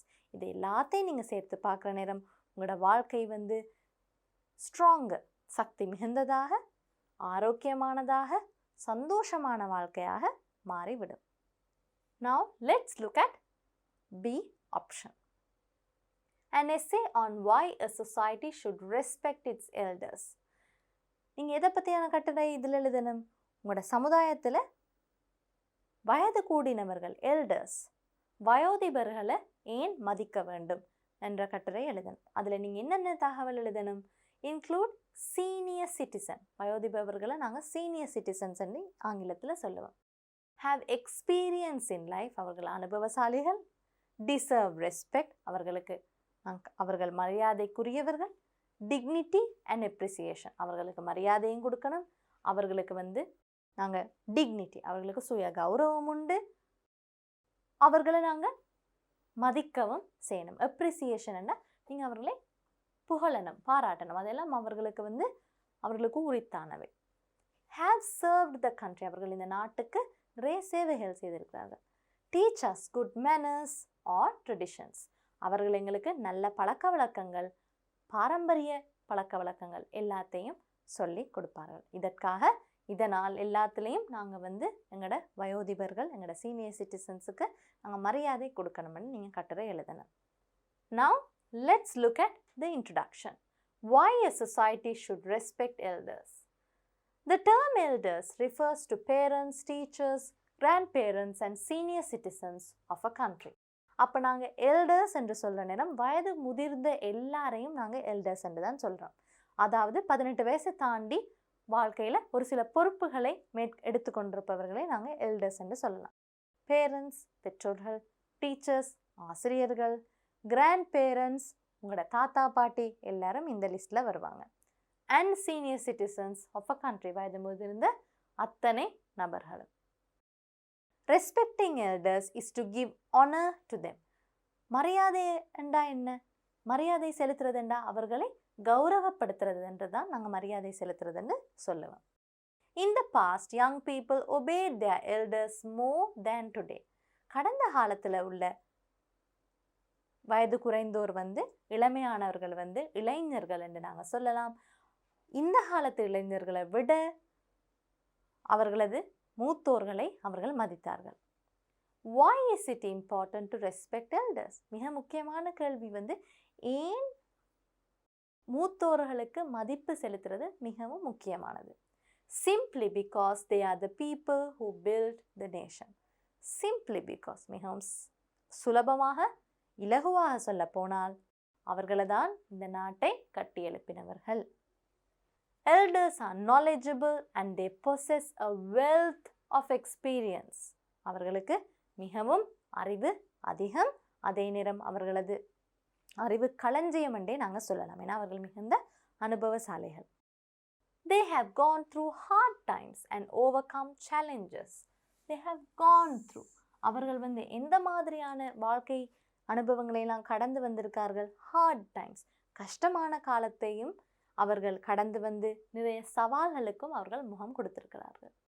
Thus, they are able to guide the younger generation. ஆகையால் இந்த அனுபவத்தை எல்லாம் வைத்து அவர்களால் இளைஞர்களை, வயது குறைந்தவர்களை அவர்களால் ஒரு நல்ல வழிகாட்டியாக இருக்க முடியும். Sometimes young people criticize them for being slow in decision making and granting permission. ஒரு சில நேரத்தில் இளைஞர்கள் கிரிட்டிசைஸ் என்ன? குறை சொல்லுவார்கள். எதற்கு குறை சொல்லுவார்கள்? அதாவது மூத்தோர்கள் ஒரு முடிவெடுக்கிறதுக்கும் சரி அல்லது ஒரு அனுமதி அளிக்கிறதுக்கும் சரி மிகவும் மெதுவாக, அதாவது ஸ்லோவாக இருப்பாங்கன்ற ஒரு குறைபாடு இளைஞர்கள் முன்வைக்கிறாங்க. Nevertheless, again a very important connectivity word. இருப்பினும், nevertheless இருப்பினும், elders make wise decisions by looking at many aspects of a situation. Decision எடுக்கிறதுக்கு அவர்கள் ஸ்லோவாக இருக்க காரணம் ஒரு விஷயத்திட பன்முகத்தன்மையை ஆராய்ந்து யோசித்து தான் முடிவெடுப்பார்கள். திடீரென்று திருதப்பண்டு முடிவெடுக்க மாட்டார்கள். Moreover, they have worked hard during their young ages in diverse sectors of society. மேலதிகமாக நாங்கள் என்ன சொல்லலாம்? Moreover, they have worked hard. அவர்களை அவர்கள் இளைஞர்களாக இருந்த நேரம் நிறைய வித்தியாசமான வேலைகளை அவர்கள் செய்திருக்கிறார்கள். They have contributed to the development of the country through physical labor, services, research and innovations. அவர்கள் இந்த நாட்டை கட்டியெழுப்புறதுக்கு ஃபிசிக்கல் லேபர், உடல் உழைப்பு, சர்வீசஸ் சேவை, ரீசர்ச் ஆய்வு செய்கிறது, அண்ட் இனோவேஷன்ஸ் புதிய விஷயங்களை கண்டுபிடிக்கிறதுன்னு நிறைய விஷயங்கள் மூலமாக இந்த நாட்டை கட்டியெழுப்பி இருக்கார்கள். Some senior citizens become weak and helpless with age. ஒரு சில மூத்தோர் வயது அதிகமாக, வயது கூடிட்டனால அவர்கள் உடல் அவர்கள் கொஞ்சம் தளர்ந்து போயிடுவார்கள். இப்போ become weak and helpless, அவர்கள் உடல் தளர்றனால அவர்கள் ஹெல்ப்லெஸ், அதாவது உதவியற்ற ஒரு நிலையில் அவர்கள் மாறிவிடுவார்கள். They are the ones who should be mostly honored and looked after. இவ்வாறு உடல் தளர்ந்து கொஞ்சம் உதவியற்ற நிலைமையில் இருப்பவர்கள் தான் எங்களது கௌரவம், எங்களது மரியாதை மிக அதிகமாக பெற வேண்டியவர்கள். அப்படிப்பட்டவர்களை தான் நாங்கள் மிகவும் கவனமாக பார்த்து கொள்ளவும் வேண்டும். As discussed above, மேலே கூறப்பட்ட விஷயங்களை வைத்து it is our responsibility to give due respect to elders. மேலே குறிப்பிட்ட எல்லா விஷயங்களை வச்சு நாங்கள் பார்க்குற நேரம் எங்களது கடமை என்ன, எங்களது பொறுப்பு என்ன? நாங்கள் மூத்தோர்களுக்கு மரியாதை செலுத்துறது. We can do it by behaving properly, talking to them kindly and helping them when they are sick. எவ்வாறு மரியாதை செலுத்துறது? Behaving properly, முறையாக நடந்து கொள்வது. Talking to them kindly, கருணையாக பேசுவது. And helping them when they are sick, அவர்கள் நோய்வாய்ப்பட்டிருக்கிற நேரம் உதவி செய்கிறது. On a larger scale, elders should be given access to good retirement facilities. நாங்கள் அரசாங்க உதவி என்று பார்க்குற நேரம் மூத்தோர்களுக்கு வந்து நல்ல முதியோர் இல்லங்கள் வந்து அரசாங்கம் செய்து வைப்பது வந்து அரசாங்கத்தின் கடமை. Then our society will prosper. அப்பொழுது தான் எங்களது சமுதாயம் வந்து இன்னும் அதிகமாக வந்து செல்வ செழிப்போட வாழும். Option C.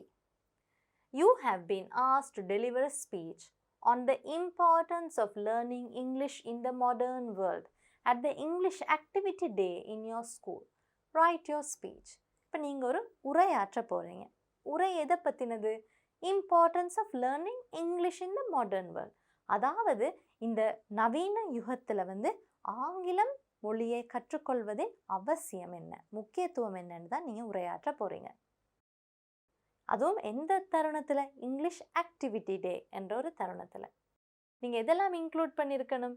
English global language, அது ஒரு உலகளாவிய மொழி, யூஸ்ஃபுல் ஃபார் ஹையர் ஸ்டடி, மேற்படிப்புக்கு மிகவும் உதவியாக இருக்கும், advantage for better job opportunities, உங்களுக்கு நல்ல சரளமாக ஆங்கிலம் பேசவும் எழுதவும் தெரிஞ்சிருந்தால் உங்களுக்கு வேலை வாய்ப்புகளும் அதிகமாக இருக்கும். எனேபிள்ஸ் ஒர்க்கிங் அப்ராட், நீங்கள் வெளிநாட்டில் போய் வேலை செய்கிறதுக்கும் ஆங்கில மொழி அறிவு உங்களுக்கு உதவியாக இருக்கும். அதை வைத்து நாங்கள் இப்போ ஒரு ஸ்பீச்சை எழுதியிருக்கோம், பத வாசித்து பார்ப்போம். The importance of learning English in the modern world. Our distinguished guests, teachers and my dear friends. Today I am here to talk under the topic, the importance of learning English in the modern world. Now remember, this is a speech. முதலாவது வந்தவங்க எல்லாருக்கும் நீங்கள் வந்து வரவேற்பளிக்கணும். அதனால தான் our distinguished guestsன்னு நீங்கள் ஆரம்பிக்கிறீங்க. அதே நேரம் உங்களோட தலைப்பையும் நீங்கள் வந்து உங்களோட இன்ட்ரடக்ஷன் முன்னுரையிலே நீங்கள் தெரிவிச்சிடணும். அப்போ தானே உங்களோட உரையை கேட்டுக்கொண்டிருக்கிற நபர்களுக்கு நீங்கள் எதை பற்றி கதைக்க போகிறீங்கன்னு தெரியும். Let me first tell you what a language does. முதலாவது மொழியின் அவசியம் என்ன, மொழியின் பயன் என்னன்னு நான் சொல்ல போகிறேன். In communication, languages help in delivering or sharing information. நாங்கள் தொடர்பாடலில் வந்து மொழி மூலமாகத்தான் நாங்கள் தகவல்களை பரிமாறிக்கொள்கிறோம். One of the most widely used languages in the world is English. மிகவும் அதிகமாக பாவிக்கப்படுற மொழி என்ன இந்த உலகத்தில்? ஆங்கிலம். There are so many benefits of learning English. ஆங்கில அறிவை கற்றுக்கொள்கிறது மூலமாக மிகவும் அதிகமான பலன்களை நாங்கள் வந்து அனுபவிக்கலாம். Let's now focus on those benefits in detail. இப்போ நாங்கள் அந்த பயன்கள் என்னன்னு மேலதிகமாக பார்ப்போம். English functions as a link language to bridge communities. ஆங்கில மொழியானது ஒரு தொடர் மொழியாக நிறைய சமுதாயத்துக்கு மத்தியில் வந்து அது வேலை செய்யுது. அதாவது இரண்டு சமுதாயங்கள் இருப்பாங்க, அவங்க வேறு வேறு மொழி பேசுவாங்க. ஆனால் ரெண்டு சமுதாயமும் அல்லது அதற்கு மேற்பட்ட சமுதாயம் வந்து ஆங்கில மொழி தெரிஞ்சிருக்கிறனால அவர்கள் எல்லாரும் ஒருத்தருக்கொருத்தர் ஆங்கிலத்துக்குள்ளே கதைப்பாங்க ரெண்டு சமுதாயத்துக்குள்ளே. அதனால அவர்கள் வந்து அவங்க தகவல் பரிமாற்றம் எல்லாம் வந்து மிகவும் அதிகமாக இருக்கும். People find it easier to express their ideas or exchange information in English with people from a different country. வேற்று நாட்டவர்களோடு நாங்கள் கதைக்கிற நேரம் வந்து எங்களோட சொந்த மொழி அவர்களுக்கு தெரியாமல் இருக்கலாம், எங்களோட தாய்மொழி அவர்களுக்கு தெரியாமல் இருக்கும். அப்போ நாங்கள் ஆங்கிலத்தில் உரையாடுற நேரம் எங்களது கருத்துகள் எண்ணங்கள் எல்லாத்தையும் மிகவும் சுலபமாக அவர்களுக்கு தெரிவித்திட முடியும். Furthermore, மேலதிகமாக சொல்லப்போனால் English takes a large part in the field of technology. தொழில்நுட்பம் என்று வர நேரம் ஆங்கில மொழி மூலமாக தான் தொழில்நுட்பவியல் வந்து நடைபெற்று கொண்டு இருக்கிறது. Almost every electronic device uses English. நீங்கள் வந்து எலக்ட்ரானிக் டிவைசஸ், அதாவது இலத்திரனியல் கருவிகள் என்று பார்த்தீங்கன்னா பெரும்பாலும் எல்லாமே ஆங்கில மொழி மூலமாக தான் அது இயங்குது. Do the benefits of English end there? இது மட்டுமா ஆங்கில மொழியின் நன்மைகள்? I am sure you all will say no. Again, remember it's a speech. இது ஒரு உரை என்றனால நீங்கள் உங்களோட லிசனர்ஸ், உங்களோட உரையை கேட்டுக்கொண்டிருப்பவர்களோட நீங்கள் உரையாடணும். I am sure you will say no. ஒரு கேள்வி கேட்டு நீங்கள் பதில் சொல்கிறீங்க. அது வந்து உங்களோட உரையை கேட்டுக்கொண்டிருக்கிற நபர்களோட வந்து உங்களோட ஒரு லிங்க், ஒரு தொடர்பை வந்து மேற்கொண்டு இருக்கலாம் நீங்கள். It's a well-known fact that English becomes useful in higher education.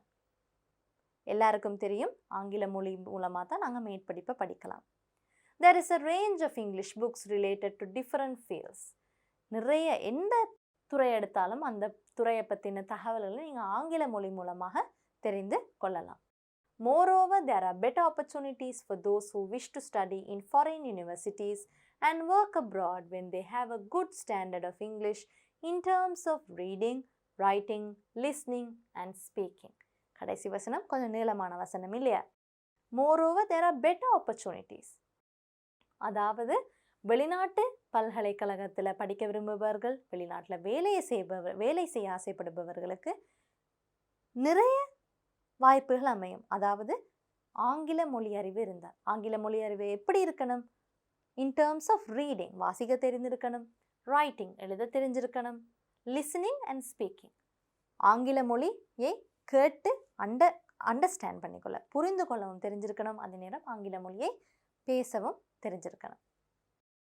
In conclusion, very simple, it's your end of your speech. In conclusion, English holds a huge part in communication and development. ஆங்கில மொழி தொடர்பாடலுக்கும் சரி அபிவிருத்தியிலையும் சரி மிகவும் முக்கியமான ஒரு பங்கு வகிக்குது. Therefore, I would like to end my speech by emphasizing the idea that you must learn English well to survive in this rapidly moving world. அதாவது இந்த மிகவும் அதிக வேகமாக ஓடிக்கொண்டிருக்கிற இந்த உலகத்தில் நீங்கள் வாழணும், நீங்கள் முன்னேறணுமெண்டா உங்களுக்கு ஆங்கில மொழி அறிவு கட்டாயம் என்ற அந்த ஒரு விஷயத்தை நான் இன்னும் அழுத்தமாக சொல்லிட்டு இந்த உரையை நிறைவு செய்கிறேன்னு சொல்கிறாங்க. Thank you for your attention. இந்த உரையை கேட்டுக்கொண்டிருந்ததுக்கு மிகவும் நன்றி என்று சொல்கிறாங்க. Now let's look at the final option. Write a folk story you have read or heard. Folk story உங்களுக்கு தெரியும், வாய்வழி கதைகளை தான் நாங்கள் ஃபோக் ஸ்டோரி என்று சொல்லுவோம். அதை நீங்கள் வாசித்த கதையாக இருக்கலாம் அல்லது ஒரு கேள்விப்பட்ட கதையாக கூட இருக்கலாம்.